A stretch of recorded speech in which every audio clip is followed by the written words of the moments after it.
I draw a lot.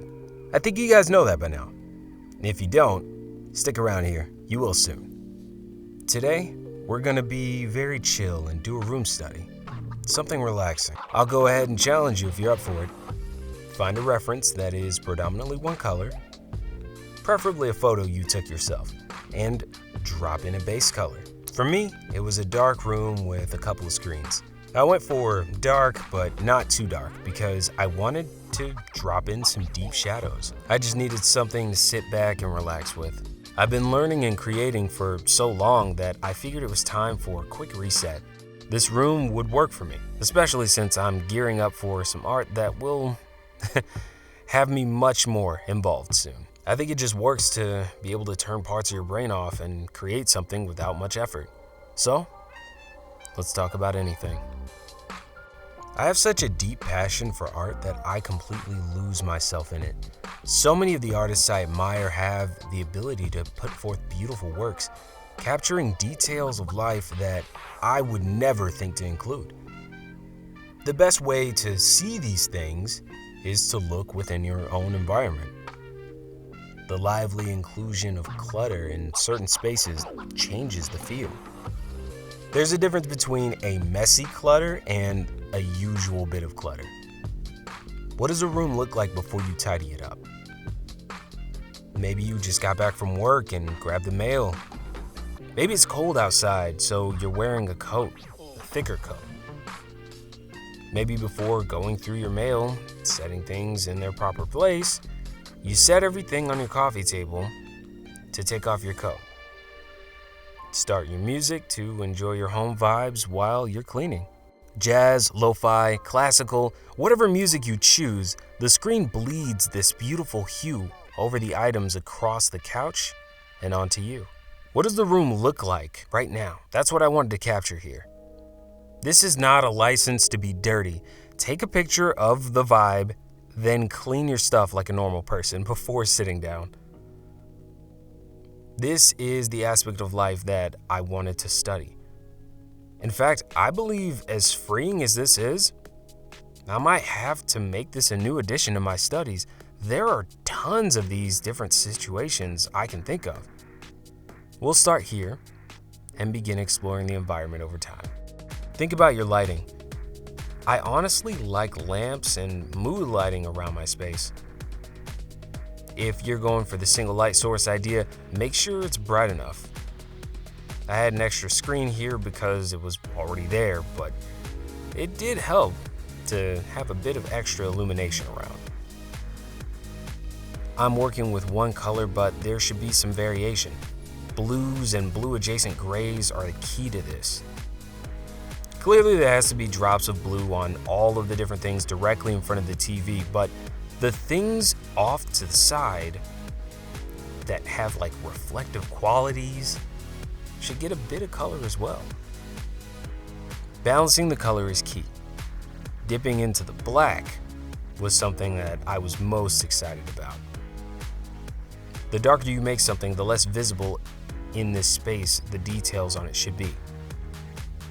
The things in your space that aren't illuminated will create negative space. But to give some depth, explore the rim lighting. The plants here are just a great example of this. Without the rim lighting, they would almost seem to be cutouts of the space entirely, or flat objects. Create this effect by allowing the lighting to bleed in just a bit. Make sure you follow the texture. That's really going to sell the rendering. All those different textures of light and depth, it's sometimes complicated to realize where all these spaces would catch the light the most. Sometimes just living our lives daily leads us to overlooking the finest of details. The things we usually forget, like the texture of a bag or carpet and wood grain pattern in a table. Look for sharp edges. Sharp edges catch light pretty well depending on their positioning to the source. We're going to keep working on this art here, but I'm going to veer off and talk a little bit about a few things and give you guys a bit of an update on the channel. So if you've been watching here for a bit or catching up, you're probably noticing a few things change here and there. Little additions that I feel like are upping the video quality. What you're not seeing, but probably hearing right now, is the audio quality. I'm gonna fix it as soon as possible, although I think this might actually sound kind of good. I don't know, we'll find out. I'm working on a modular audio booth right now. I have concepts and things worked out. I just need to find some time to finish it. If you guys want to see what that process looks like, I can show you, but everything I do here will include some type of art. Maybe I'll do some sketches of the build process. That is, unless this current idea that I have turns out to be more viable. I don't know, I still kind of want to build though. The question you're gonna come up with is pretty obvious, so I'll answer it now. Why don't you just build a sound booth, Duck? It'll save you some time. When I say I love art and creativity, I mean it. I've built things before just for fun. Creativity knows no bounds. I've been told that the phrase long story short doesn't really apply to me, but I can write script notes here, so I'll try my best.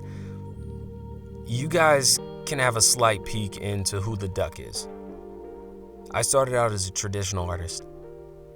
That's who I was for a long time.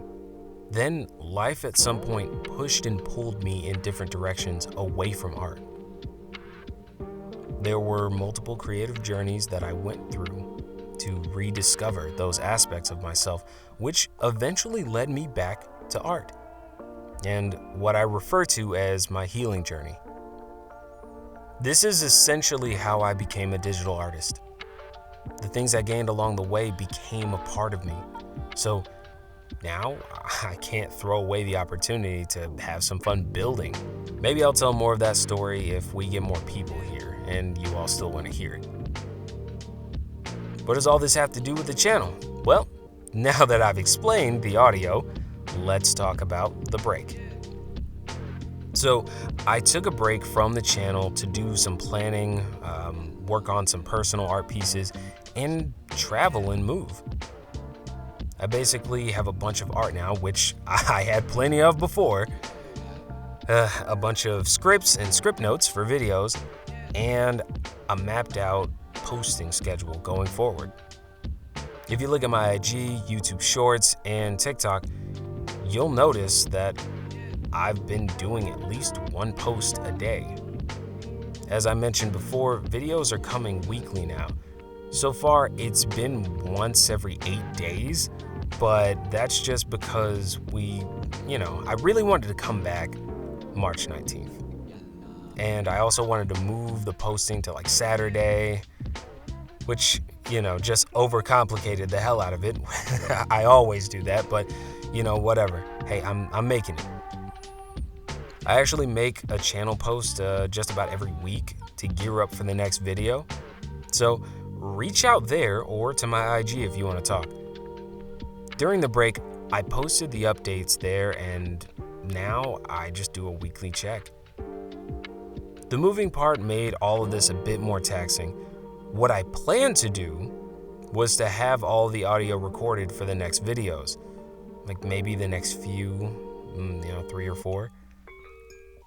But it got complicated much quicker than I anticipated. Couldn't stop the move plan, so here we are. More on the art of the channel. I have a few new series that I decided to start. The first you guys saw was really more a structured version of the Draw Like a Duck videos that came out before.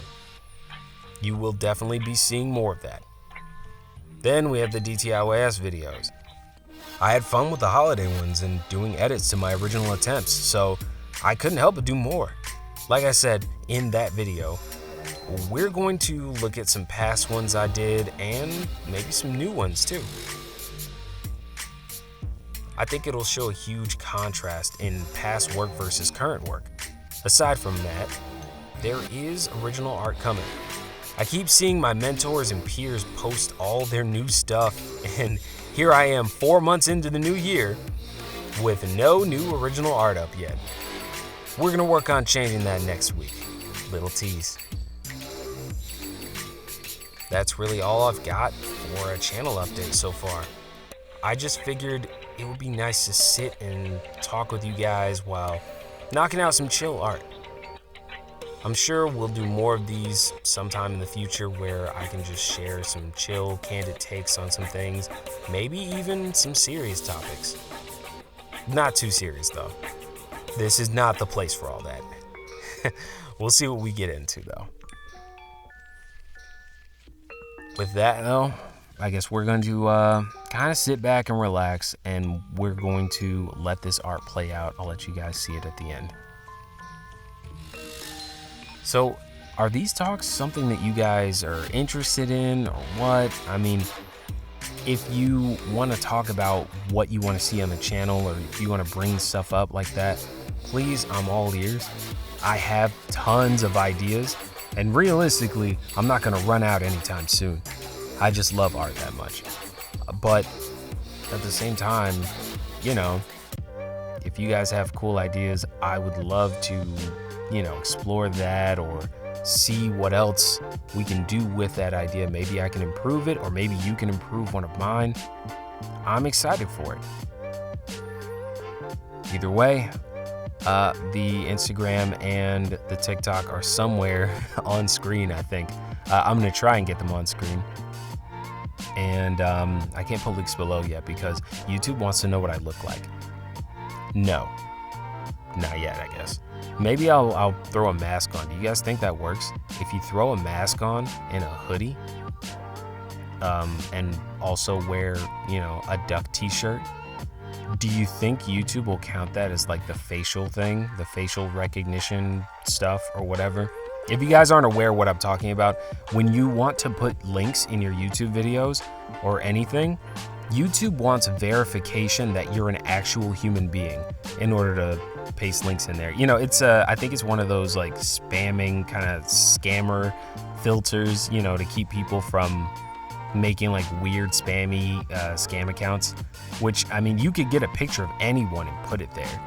But regardless of all that, we'll see what I can do about putting some links in some places once I get a picture that I feel is adequate.